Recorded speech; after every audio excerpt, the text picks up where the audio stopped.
வணக்கம். அன்பார்ந்த அனுக்கிரகம் தமிழ் சேனல் நேயர்களுக்கு ஜெயம்எஸ் சந்திரமௌலியின் பதிவு. ஜோதிட துறையில் நம்ம பல பதிவுகளை பார்க்குறோம். ஆனால் என்னுடைய பதிவில் ஒரு கிரகம் நட்சத்திரத்தின் பலனை தருது அப்படிங்கிற வகையில் தான் இந்த எல்லா பதிவுகளும் இருக்கும். அதுதான் நமக்கு கேள்விகளுக்கான சரியான தீர்வுகளை கொடுக்கும், பதில்களை கொடுக்கும். அந்த வகையில் சனிப்பெயர்ச்சி கும்பத்திலிருந்து மீனத்துக்கு மார்ச் 29 பெயர்கின்ற சனிப்பெயர்ச்சியை பற்றி நம்ம எல்லா லக்னங்களுக்கும் பார்ப்போம். லக்ன ரீதியாகத்தான் என்னுடைய பதிவுகள் எல்லாம் இருக்குங்கிறத தெரிவிச்சுக்கிறேன். இப்போ ரிஷப லக்னத்திற்கு சனிப்பெயர்ச்சி எப்படி இருக்கும்? லாபஸ்தானத்துக்கு வர்றாருங்க. 10ஆம் இடம் கர்மசனியாக இருந்த சனி மார்ச் 29 11ஆம் இடமான லாபஸ்தானத்துக்கு வர்றாரு. இப்போ அந்த 11 அப்படிங்கிறது மன சந்தோஷத்தை குறிக்கிறது, மன திருப்தியை குறிக்கிறது, நம்ம ஒரு ஜாலியாக இருக்கிறத குறிக்கிறது. அதனால் மனசு சந்தோஷப்படுறதுக்கு இந்த சனி உதவுறாருங்கிறத நம்ம நம்பலாம். பட் எப்படி இருந்தாலும் நம்ம புள்ளி ரீதியாக பார்க்கணும். இப்போ நீங்கள் ரிஷபத்தில் 9 பாதம் இருக்குன்னா அந்த முதல் பாதத்தில் பிறக்கிறவங்களுக்கு தான் சனி உடனே வேலை செய்யும். அதே 2ஆம் பாதம் 3ஆம் பாதங்கும் போது அதுக்கு தகுந்த மாதிரி தள்ளி தள்ளி போகும். அது டீப்பாக பார்க்குற வேண்டிய ஸ்டடி. பட் மார்ச் 29 நீங்கள் அதில் உங்கள் புள்ளிக்கு தகுந்த மாதிரி எந்த டைமில் அவர் வர்றாருங்கிறத நாம் கணக்கு பார்த்து பண்ணிக்கணும். சரி, என்ன பண்ணும் 11ஆம் இடத்து சனி நம்மளுக்கு என்ன பண்ணும் அப்படின்னா, சனி நம்ம லக்னத்துக்கு உண்மையிலேயே அவர் நம்ம மனசை சந்தோஷப்படுத்துகிற கிரகம். மனசில் இருக்கிற ஈடுபாடுகள், அறிவு, நம்முடைய தகவல் தொடர்பு திறமைகள், நம்ம என்னெல்லாம் நம்ம மூவ் பண்ணுறோம். இப்போ ஒரு வாக்கிங் போனால் கூட அது மூவிங் தான். ஒரு இடமாற்றம் பண்ணுறோம் அல்லது ஒரு ட்ரிப்பு போயிட்டு வர்றோம், அடிக்கடி சின்ன பிரயாணம் பண்ணி வேலைக்கு போகிறோம். இதெல்லாம் சனி தான் வச்சுருக்கார். அது மட்டும் இல்லை, நம்ம உபயோகப்படுத்துகிற கருவிகள் கூட சனி தான். அதே நேரத்தில் கணவன் மனைவி உறவை சுட்டி காட்டுற கிரகமும் சனி தான். அப்போ ஓரளவுக்கு அந்த ரிலேஷன்ஷிப் மெயின்டைன் பண்ணுறது, சனியினுடைய ஹேபிட் அப்படின்னு என்னென்னா மெதுவாக செயல்படுறது, நிதானமாக செயல்படுறது, சிந்தித்து செயல்படுறது, ஓரளவுக்கு இரக்க குணத்தோட செயல்பாடுகள் இருக்கும். ஆனாலும் கொஞ்சம் தாழ்வு மனப்பான்மை, காம்ப்ளெக்ஸ் ஃபீலிங் சனிக்கு இருக்கும். அதே மாதிரி 11ஆம் இடத்துல சனியினுடைய நட்சத்திரம் இருக்குது, உத்திரட்டாதி. அந்த நட்சத்திரத்துக்கும் இந்த சனி வருவார். அப்போ என்ன பண்ணுவார்?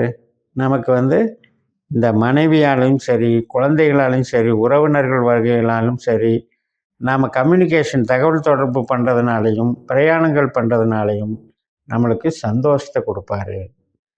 அப்போ சனியினுடைய கெப்பாசிட்டி நம்ம லக்னத்துக்கு என்ன வேலை அப்படின்றது, மனம் சார்ந்த, க்ரியேட்டிவிட்டி சார்ந்த, கம்யூனிகேஷன் சார்ந்த ஒரு விஷயத்தை வச்சுருக்காரு. இப்போ செய்தி விளம்பரம் பண்ணுறோம், அதெல்லாம் 3ஆம் இடம்தான்.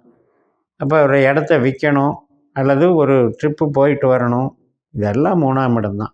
அதனால் இது மாதிரியான ஒரு டிஜிட்டல் மார்க்கெட்டிங் வேலை பார்க்குறோம் அப்படின்னாலும் அது சனி ஹெல்ப் பண்ணுவார். அப்போ அந்த மாதிரி இருக்கிற அமைப்புகளுக்கு எல்லாமே சிறப்பை கொடுப்பார். சரி, வேறு எதுலையாவது நம்ம எச்சரிக்கையாக இருக்கணுமா அப்படின்னு பார்த்தீங்கன்னா, 11ஆம் இடம் என்பது வீடு ஸ்தானத்துக்கு நல்லா இல்லைங்க.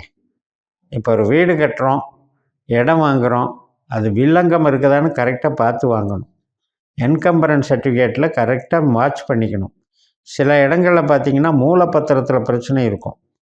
அதனால் பின்னால் தெரிஞ்சுட்டு பார்க்கும்போது ரொம்ப அதில் செலவுகள் வந்துடும். அதே மாதிரி சில பேர் பார்த்திங்கன்னா சைட்டை மாற்றியே வீடு கட்டிடுவாங்க.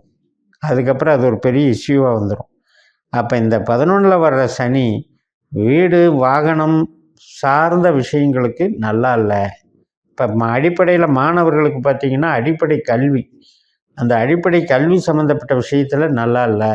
அதை கொஞ்சம் பார்த்துக்கணும். சரி, இப்போ வேறு என்ன இதில் பார்க்கணும் அப்படின்னா, தாயார், நம்மளுடைய தாயார் சம்மந்தப்பட்டதுக்கு ஹெல்த் இஷ்யூஸ் வரும், அவங்களுக்கு உபாதைகள் வரும். இப்போ கால் நரம்புகள் சம்மந்தப்பட்டது, முழங்கால் வலி, மூட்டு வலி மற்றும் தோல் சம்மந்தப்பட்ட வியாதிகள். ஸோ இதெல்லாம் கொடுக்கறதுக்கு வாய்ப்பு இருக்குது. இப்போ நம்மளுக்கு இஎன்டி ப்ராப்ளம் சம்மந்தப்பட்டதில் நம்மளுக்கு சிகிச்சை எடுத்தாலும் நல்லாயிரும், குணமாயிரும். அதே மாதிரி நம்மளுக்கு குழந்தைகள் அப்படின்னு எடுக்கும்போது 5ஆம் இடம். அவங்களுக்கு ஏதோ ஒரு வகையில் இன்பத்தை கொடுக்கும், ஏதோ ஒரு வகையில் இம்ப்ரூவ்மெண்ட்டை கொடுக்கும். அவங்களுக்கு ஒரு கல்வி படிக்கிறதுல டெவலப்மெண்ட்டை கொடுக்கும். அவங்களுடைய ஆரோக்கியத்திலையும் விளையாட்டுலேயும் ஒரு வளர்ச்சியை கொடுக்கும். அதனால் நீங்களே கூட ஒரு ஹாபீஸ் வச்சுருப்பீங்க, விளையாட்டு துறையில் இருப்பீங்க. இந்த மாதிரி இருக்கிறவங்களுக்கெல்லாம் இது சப்போர்ட் பண்ணும். கலைத்துறையில் இருக்கிறவங்களுக்கு கூட சப்போர்ட் பண்ணும். அதாவது சனியை பொறுத்த வரைக்கும் நிதானமாக ஒரு ஒரு ஸ்டாண்டர்டாக கொடுக்கக்கூடிய தெய்வம். அது மாதிரி ஒரு நல்ல கிரகம். அது மாதிரி டெவலப்மெண்ட்டை கொடுத்துக்கிட்டே இருக்கும். அப்போ இந்த 2.5 வருஷ காலத்தில் கிட்டத்தட்ட 1 வருஷம் 1.25 வருஷம் சனியினுடைய நட்சத்திரத்திலே சனி இருப்பார். அந்த டைமை நல்லா பயன்படுத்திக்கோங்க, வளர்ச்சி பண்ணிக்கோங்க. உங்களுக்கு அது யோக சனியாக வேலை செய்யும்.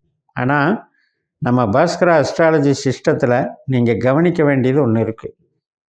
நமக்கு தசாபுத்தி அந்தரம் சூட்சுமம் நடக்கும்போது தான் கோச்சாரம் வேலை செய்யும்.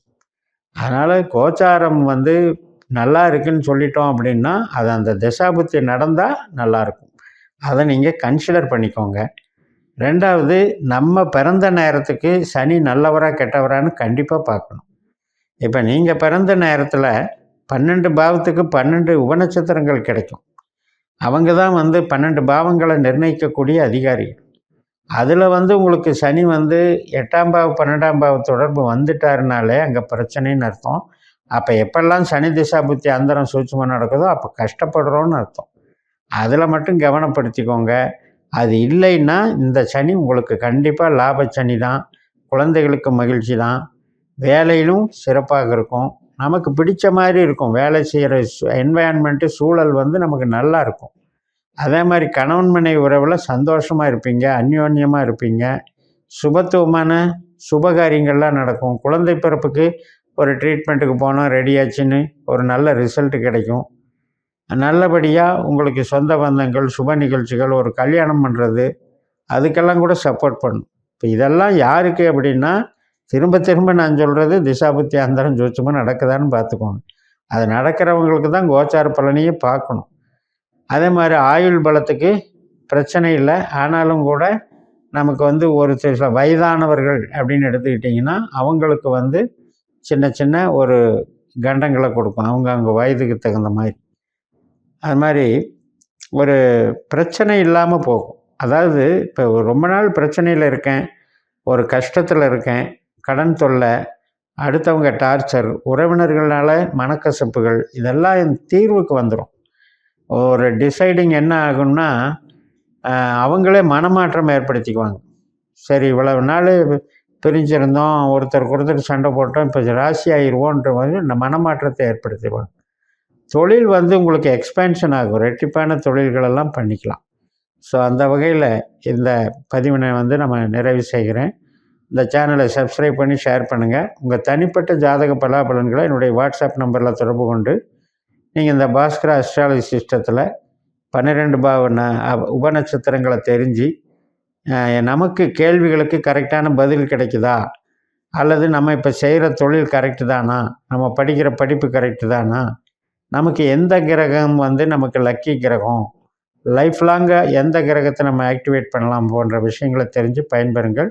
உங்களிடமிருந்து விடைபெறுகிறேன். உங்கள் ஜெயம்எஸ். நன்றி, வணக்கம்.